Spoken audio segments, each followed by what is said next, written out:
Codependency had me stuck, pouring from an empty cup, forgetting myself, and living in fear of losing people. It controlled my relationships and it robbed me of my identity. In this video, I'm sharing my personal journey from codependency to healing and interdependence. Let's talk about it. Only been a few hours, but it felt like days. Only been days, but it felt like months.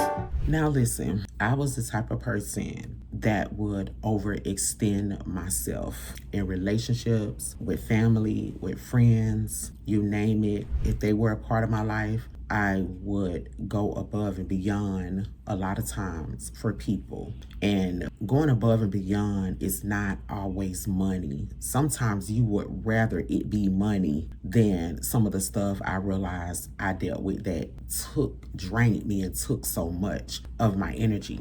I just always did more than my share. And the person that's on the receiving end, they probably didn't know it, because it's not like you telling them that if you're just doing it to help them, right? Because the thing about me, I don't do things to get something back from it. Anything that I've ever done, it was always from the goodness of my heart, because my intentions, no matter if I had a falling out with someone, an argument with someone, a disagreement with someone, my intentions were always pure. They were always good. You don't do things to get something back from it, at least I didn't. So they probably didn't know that I was, overextending myself, doing more than I could, showing up for them even when my cup was empty, when I needed help and I didn't have to give, whether it was resources, whether it was a place to stay, whether it was money, whether it was guidance in some shape, form, or fashion, like advice. Sometimes I was drained. Sometimes my cup was empty, but the person didn't know it that was on the receiving end. I just showed up for them. And that shit had me so drained. That's why I talk a lot about putting yourself first. I realized I was people pleasing, but it was at my own expense. I remember things being so bad when it came to my romantic relationships, where I would look for those guys to fulfill me emotionally. And if you're having to do the work, the internal work, you can't look for no one to fulfill you emotionally. Your partners should always add to you.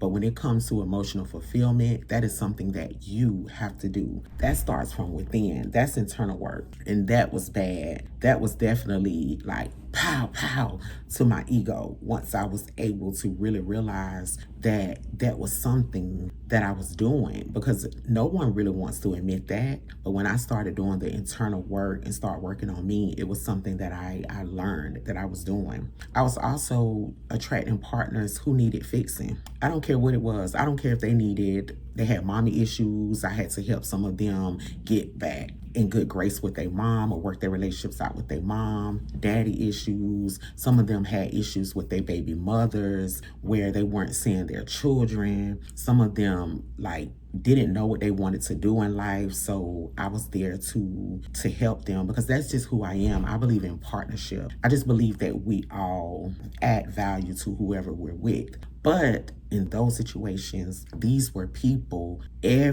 all of them, mostly every guy, from my past, when I was younger, I noticed they were all needing some sort of fixing. And that's not good. The guys that was in a healthy, healed place in their lives, I would shy away from them. But I realized later on in life, the reason why I was doing it, because I wasn't right.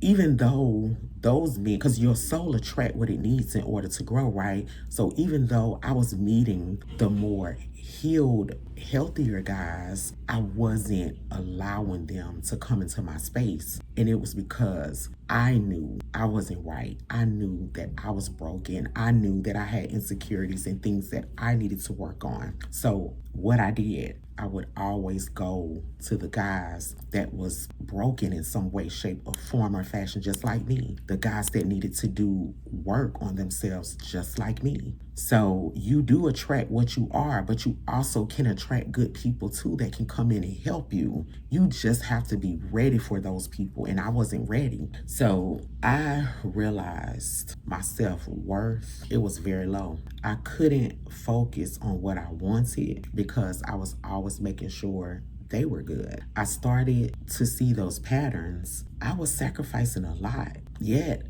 I was very unhappy. I wasn't getting what I deserved. And I knew in my heart, I knew I didn't want any of that. I knew that I deserved better, even for me. And I mean for me, like I deserved to work on becoming a better person for me and my children. So I began to work on me. And first, it was self-awareness. I had to be honest with myself. I had to be very raw and honest with myself.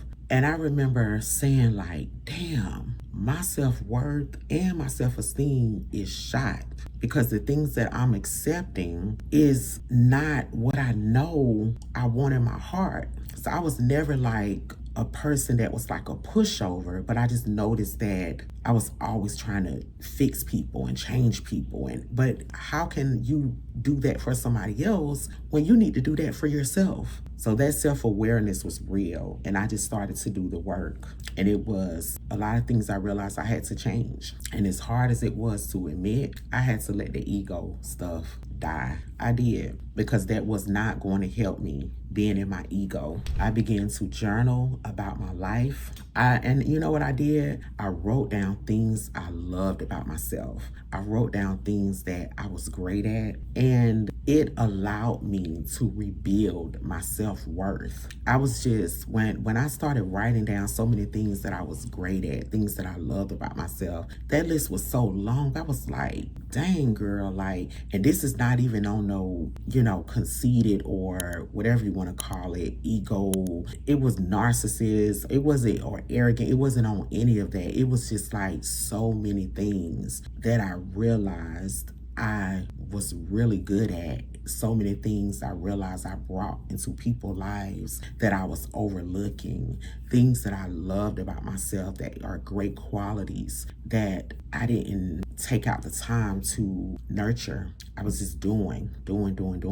I had to teach people how to treat me by setting healthy, strong boundaries. And it was hard at first, but one thing I realized is I love Kendra first, and I love Kendra more than I love anyone. Eventually, everything just started just going at a flow. I prioritized my own needs when it came to me listening to my own heart. I started listening to my wants, my desires, the things that I wanted for me. That came first. I also realized I had to even put some of my needs before my children. Because I remember an old lady told me, she had to be like in her late 60s. I was doing Uber, and this was around the time I was at my lowest. And she said to me, we were just talking. She asked me, did I have children? I told her I had children. I told her where I was in life, and she told me, she said, I love the fact that you are working on yourself. She said, continue to do that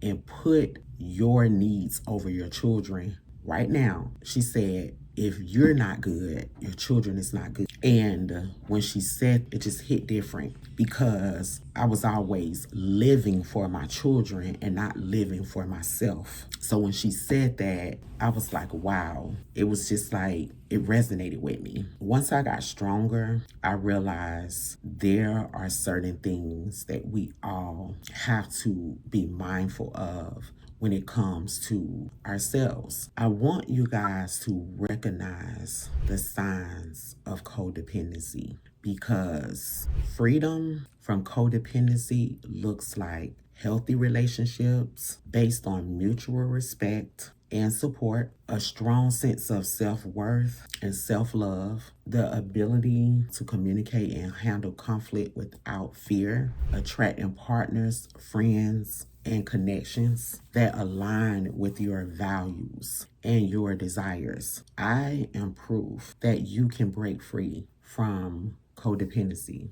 I went from feeling stuck and afraid of being judged to now being empowered. I am in such a great space in my life. I wouldn't change none of all the crazy stuff, hitting rock bottom, hardships, people that are not a part of my life anymore. I wouldn't change any of it for nothing in the world. I am at the best place in my life when it comes to my personal growth. I'm not perfect. I am continuously evolving, learning, and growing, just like you guys. But the work that I have done on myself is definitely something to be proud of. So ask yourself, are you living for others or for yourself? What boundaries can you set today to start prioritizing your own needs? This week, say no to something that doesn't serve you. See how that feels. Or set a small boundary. It's a step towards freedom. Codependency is real, and a lot of us be in it, and we're being codependent of our connections, our relationships, our partnerships, friendships. And a lot of times we don't even realize it. Take a step back to see if that is something that you're in, a codependent connection or relationship. It can be with a family member. It can be even with your own children, because I've talked to people that have told me they have had these, I guess, unhealthy, like they depend on their children for a lot. It can be with romantic partnerships. It can be with your friends, business partnerships, and you're in it. You're not realizing it. You're not understanding. It's not until we take a step back